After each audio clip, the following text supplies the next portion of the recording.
If you hate tracking calories and macros and the goal is to lose weight, then this video is going to help. Over the next few minutes, I'm going to share 3 rules with you that I give every client that doesn't track calories, and then explain a simple meal swap system that we use with clients that gets them great results, where they never need to worry about tracking any of the calories in which they're eating. So first of all, let's go straight into the 3 rules. Keeping it simple, you want to start off with more protein and fiber on each plate. You've probably heard the benefits of protein, but really there's 2 main parts to this that are going to make fat loss better for you. First of all, it takes longer to break down in our digestive system, meaning you're just going to feel full for longer. And secondly, we burn protein more effectively when we break it down compared to fat or carbs. So for every 100 calories of protein consumed, you're only really going to digest about 70 to 75 calories of it, where the likes of fat and carbohydrates is more towards 90 or 95 calories, so almost the entire thing. So you feel full for longer and you basically digest less of the calories. The second thing then is fiber. It basically moves through our gut slower, and we don't actually really digest much of the fiber calories at all. Fiber is also very low in calories anyway, so it adds more volume to the plate with different vegetables. It goes through our gut slower, making us feel full for longer,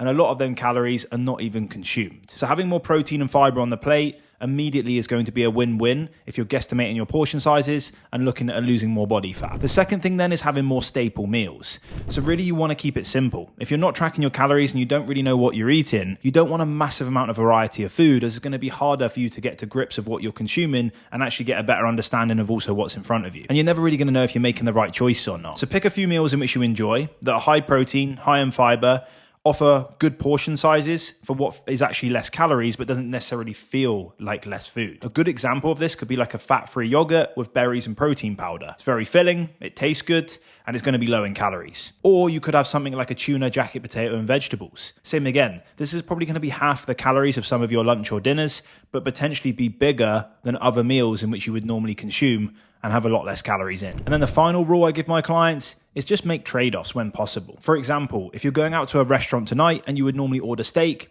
normally that would come with chips. If you could swap that for potatoes instead, this is already going to reduce the calories quite a lot in that meal, and you've just made a small little change. Another simple example could be that sometimes you just reduce or remove some of the sauces from your meal, or even use 1 calorie spray versus normal oil when cooking. These little things across the day can have a pretty big impact on the overall calories in which you've consumed, and you don't really feel like you've changed much. I would really call this low-hanging fruit. Look at the small things first and change them, and you don't really feel like you've done much to your diet at all. Maybe right now, if you have a latte 2 or 3 times a day, have a flat white instead. This can easily reduce your calories by 100 to 200 a day just by changing your coffee choice. So they're the 3 rules. Now let's go into the actual nutrition strategy itself. So what I'd say is we just want a bit more organization, and we really want to be thinking about a couple things here. First of all, how much you're going to be eating throughout the day and how often. So you're going to have a breakfast, lunch, and a dinner.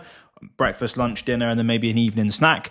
We just want to get an idea of really how frequently you're going to be eating and roughly stick to this on average each day. You'll get used to this. You'll start to build more discipline around these meal times, and your appetite hormones will start regulating probably an hour or 2 each time before you eat. So first of all, you want to try and keep this somewhat consistent because it will just help when it comes to your energy, your appetite, and your discipline around food. The next thing then is we just want a few simple choices. So give yourself 2 or 3 breakfast options. This could be like eggs, maybe oats, or even the yogurt that I spoke about earlier. For lunch and dinner then, we really want to break this up into 2 main areas. We want a protein list and a carbohydrate list. Now things like pasta, rice, bread, all absolutely fine, but they're going to digest faster and generally be a bit higher calories than the likes of things like white potato or sweet potato. So I would have these all on your list, but having things like potatoes more frequently is just going to keep you more full because the fiber and volume content of that food compared to other carbohydrates. Then when it comes to protein, you really want to be thinking about less color in the protein is going to equal less calories. For example, things like chicken, turkey, cod, or tuna will have less calories than things like salmon, mackerel, or red meat, just because the fat content of these foods is going to be higher. There's nothing necessarily wrong with that. It's good quality fats inside the food, but if you're trying to keep your calories a bit lower and the protein higher, sometimes going for protein sources that generally have less color in them is going to help you achieve that. Going back to my example earlier of a tuna jacket potato for lunch, that's going to be a lot less calories than if you had salmon and rice for lunch instead. Very discrete swaps, but can have a big impact when it comes to overall calories at the end of the day. So you're going to have your breakfast options, you're going to write out a few different protein and carbohydrate options, then really you're just going to throw some veg or salad on that plate to add more volume and fiber to your meals. Then finally, you just really want to be accountable for snacks and add-ons. As we spoke about a minute ago, if you're using oil versus 1 calorie spray, it can really change the calories of that meal. Or if you're throwing in high calorie sauce versus lower calorie sauce, that can have a big difference as well. out. And then lastly, if you're picking more frequently on things throughout the day that you don't think have many calories in them, when more often than not they do, then most people's snacks can easily add up to be more than some of their main meals throughout the day without them even realizing it. So give yourself a couple snack options, whether it's a bit of fruit, maybe a protein shake, a yogurt, some cottage cheese, things like this. Now you've laid out your food across the day, stick to this and make sure that your breakfast, lunch and dinners predominantly are decent filling meals, because this will help you build more discipline throughout the day, and it will also help you to reduce your overall snacking, which tends to be most people's problem. You've probably skipped dinner before or skipped lunch,